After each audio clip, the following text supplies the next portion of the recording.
History is not all about names and dates. It's about humanity's greatest stories. Fiction and primetime TV have nothing on the real stories that put them all to shame. This is a delicious appetizer that can be filling on its own, but leaves you wanting more. Like nachos. History Nachos.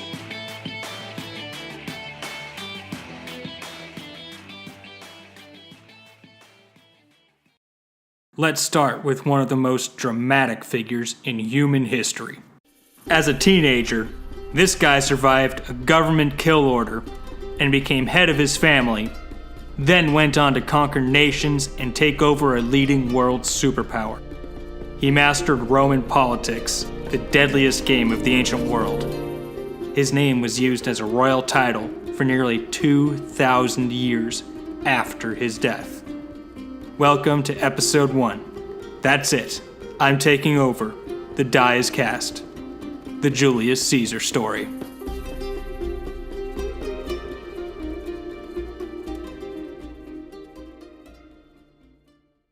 First of all, Caesar was a patrician, which meant he came from a distinguished family in Rome. Not just any wealthy family could be a patrician. It required linking to the founders of Rome. The dudes who killed a dictator, founded the Republic, and created one of the first truly free societies on Earth, made sure their descendants were set from birth. Caesar was descended from one of those founders, which meant he was respected and eligible for political offices restricted to patricians. By the time Caesar was born, his family were minor players. He still had the noble name and some resources, but the rest was up to him. It did not help that his family was on the wrong side of a civil war. A dictator named Sulla marked him for death, and at 16, his father died, which made him head of the family. His aunt married a guy named Marius, who at one point was consul, the Roman equivalent of the president. When Caesar came of age, Marius was an accomplished general and one of Rome's leading politicians. Caesar married Cornelia, the daughter of Marius' right-hand man. The political alliance from the marriage helped him become the high priest of Jupiter, which was a position with both religious and political importance. Caesar was still a teenager at the time. To make an incredibly long and complicated story short, Sulla tried to take over Rome, and Caesar was strongly allied with the main opposition, led by Marius. Sulla was another highly accomplished general, fresh off a series of successful campaigns in the eastern Mediterranean. He used the veteran legions under his command to march on Rome for political reasons, which constituted one of Roman civilization's highest taboos and had never been done before. To make another long and complicated story short, Sulla won the civil war, and afterwards Rome was still a republic, but Sulla functionally ran things at the highest levels. Sulla stripped Caesar of his inheritance, his bride's dowry, and his political position in the priesthood. Sulla also ordered Caesar to divorce Cornelia because she was connected to the opposition, so Caesar had to choose between leaving Cornelia or living with a kill order for defying Sulla. Caesar chose Cornelia. As a result, he had to live in hiding for a while. His mother's family was connected to Sulla's side, so they used their connections to convince Sulla to lift the kill order. After the heat was off, Caesar was just a young guy with a fancy name and some connections, but he was otherwise penniless. Caesar also knew Sulla could change his mind at any time, so he joined the army to get out of Rome until Sulla died. At 19, Caesar earned one of Rome's highest military honors, which further boosted his reputation. Sulla died when Caesar was 22, so he returned to Rome. As a young man, Caesar basically lived like a starving artist with a small house in a poor neighborhood. He used his noble name and natural charisma to become a trendsetter in the city of Rome, which made him a celebrity despite his lack of means. He also briefly worked as an advocate in Roman courts, similar to a modern lawyer, which gave him a huge amount of public exposure in a more serious role. Caesar used the newfound prominence to enter political life and began working his way up the ladder. Tragically, Cornelia died right as he began to make some serious headway. By 38, He was appointed to be the governor of modern southeastern Spain, but could not leave Rome until he had paid off his creditors. Caesar was deep in debt because political campaigns cost serious money, especially successful ones. Some things never change. Enter Marcus Licinius Crassus, the richest man in world history. It's estimated that in modern US dollars, he would be a trillionaire. This dude made his fortune by operating a private sector fire department. Rome did not have firemen as part of the government like modern societies. If your house burned, it was your problem. Crassus set up a system where scouts would look out for smoke, then tell him. Crassus would show up with his firefighters and offer a bargain basement price for the property. If the owner accepted, his men would put out the fire and the owner could get their stuff out. If the owner declined, Crassus and his men left and let everything burn to the ground. Crassus used his fire department to become a real estate mogul who owned pretty much everything. Crassus could see Caesar was a rising star, so Crassus agreed to pay off some of Caesar's debt and guarantee the rest so Caesar could go to Spain. In exchange, Caesar was supposed to support Crassus politically. It was a bit like owing a mob boss a favor. In Rome, a governorship was not a bureaucratic position. It involved commanding troops. Caesar again showed his skill by conquering local tribes and running the province well. He qualified for a triumph, which was Rome's greatest military honor. It's basically a ticker tape parade on steroids, where you show off the spoils and captives while the crowds cheer. Even at the highest levels of society, very few people in Roman history ever even came close to qualifying for a triumph. In Roman civilization, this was the biggest of big honors. However, Caesar was returning right around the time of the election for consul, the Roman version of president. Rome always had two consuls because the Romans had a serious thing about never allowing one man to have total power over the military like a king. A consulship also lasted only 1 year. You could run multiple times, but it meant every year you were accountable to the voters. Due to Roman campaign laws and the timing, Caesar had to choose between running for consul and having the triumph. Caesar asked the Senate for an accommodation so he could do both, but his political opponents blocked it. Caesar chose to run for office, but had a chip on his shoulder that he had gotten cheated out of a triumph. Since Caesar gave up a triumph, he pulled out all the stops to win the election. There was bribery out the wazoo on both sides, but Caesar won. After winning, Caesar sought a political alliance with Pompey, Crassus' main political opponent. Caesar and Pompey were prior friends and had been on the same political side before the official alliance. Pompey could easily have his own episode because this dude was one of the greatest generals Rome had ever seen. He conquered a lot of territory and built a huge political career. Caesar got the idea to reconcile Pompey and Crassus. Between the three of them, Crassus had the money, Pompey had the clout, and Caesar had the political skills. Their alliance became known as the First Triumvirate, and for a while, those three ran all of Rome. By this point, Caesar had remarried, and Pompey married Caesar's daughter Julia to seal the deal.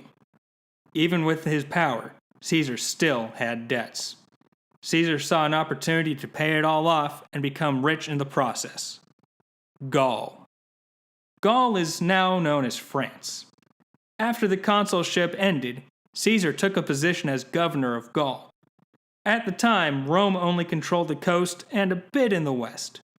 Caesar wanted to conquer the whole thing. It took several years, but his plan worked. Caesar conquered his way across Gaul, and even into parts of modern Germany. However, once he hit Germany, he basically said, yeah, screw that. Those dudes are huge and crazy. When Germans raided into his territory, Caesar literally built a bridge across the Rhine, went on a quick rampage, then hurried back over the bridge and destroyed it. The message was clear. This river is the border, don't mess with me, and I won't mess with you. Now, the Gauls did have a say in the matter of being conquered. They fought fiercely against Caesar, but they were often simply out of their league compared to Roman organization, strategy, and technology. At least until a man named Vercingetorix got the Gallic tribes to put aside their differences and unite against Caesar. Caesar really had to step up his game if he expected to win. So naturally he did. Finally, Caesar cornered Vercingetorix in a walled hilltop town named Alesia. By the way, the Battle of Alesia is easily in my top 10 battles of all time. Why will become apparent. Caesar put the town under siege and built a wall around it to prevent Vercingetorix from escaping. However, before Caesar finished the wall, Vercingetorix was able to slip some guys out to call for help from the main army, which far outnumbered Caesar's men. Caesar had a choice to make. Leave now and hope for another chance later, or stay and risk it all. Caesar was not about to give up this chance to end the war with a decisive victory. However, now Caesar was in a pickle. He knew that staying meant he would have to play both offense and defense. He couldn't break the siege or Vercingetorix would escape, but he had to simultaneously defend against the main army of Gauls. So what did Caesar do? He built another freaking wall. This wall was meant to keep the Gauls out. The area around it was riddled with improvised booby traps. Both walls and all the traps were built out of wood by hand by working all hours of the day. The terrain was steep enough that he had to leave a segment open, but he put a ton of soldiers there. The Gauls attacked the gap, but Caesar's men held the line and wreaked havoc on the Gauls.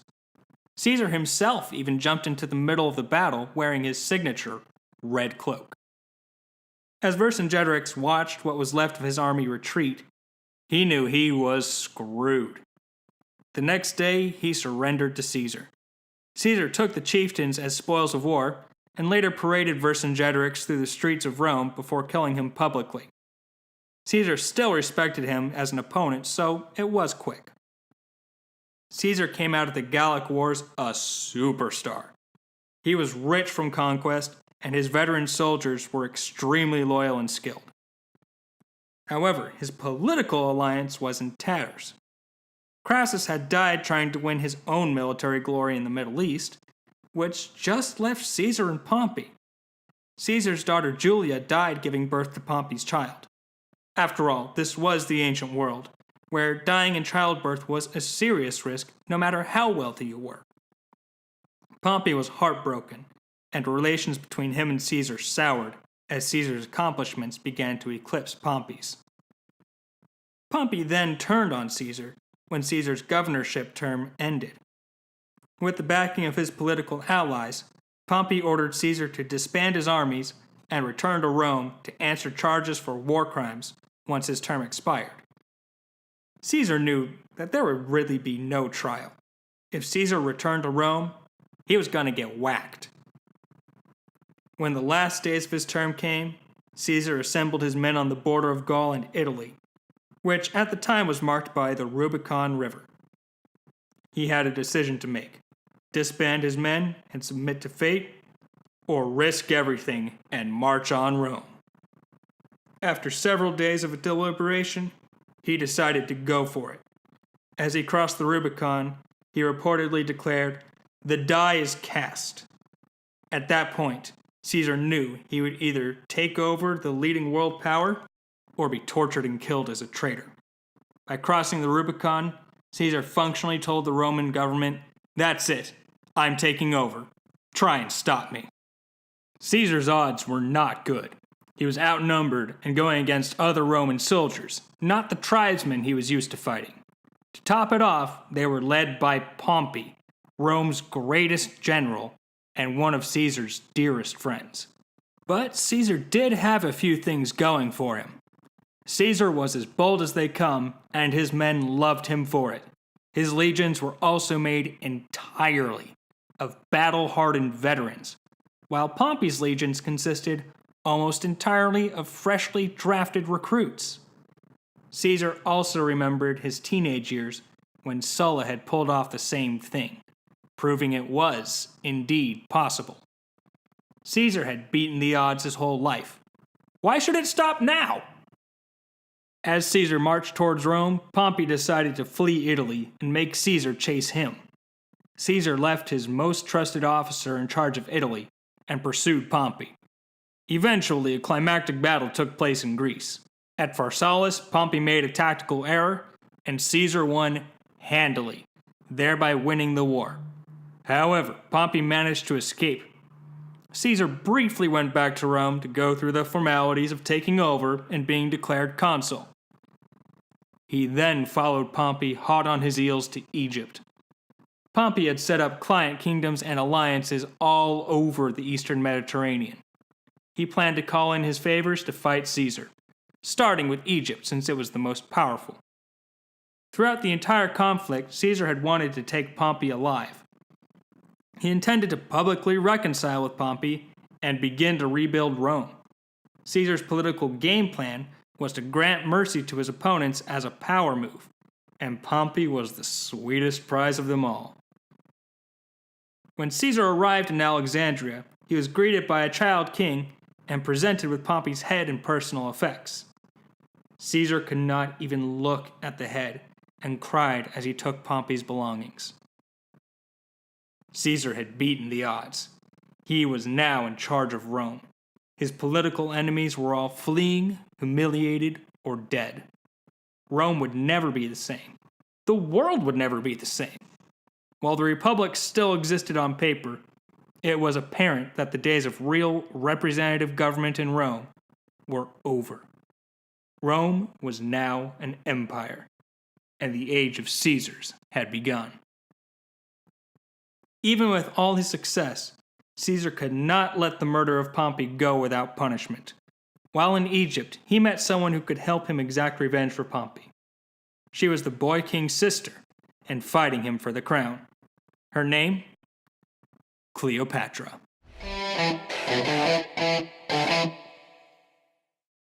If you want to hear the rest of Caesar's story, please listen to the next episode, Cleopatra, Femme Fatale in Chief. I only split Caesar's story because from here on out, their lives are intertwined and it gets complicated. Also, there is a quick postscript to this episode. After Caesar took over, he eventually did get his triumph. He combined all his victories into one celebration and made it the most extravagant, over-the-top demonstration of glory you can imagine. We would love to hear your feedback. You can email us at historynachos@gmail.com. One word, all lowercase. For those of you that want more details of Caesar's story, read his account of the Gallic Wars. Suetonius and Cassius Dio are also respected Roman historians who got into the story in more detail. Both of them have a lot of material, so be sure to include Julius Caesar as a search term. Or, of course, you can Google it. Until next time, thanks for listening.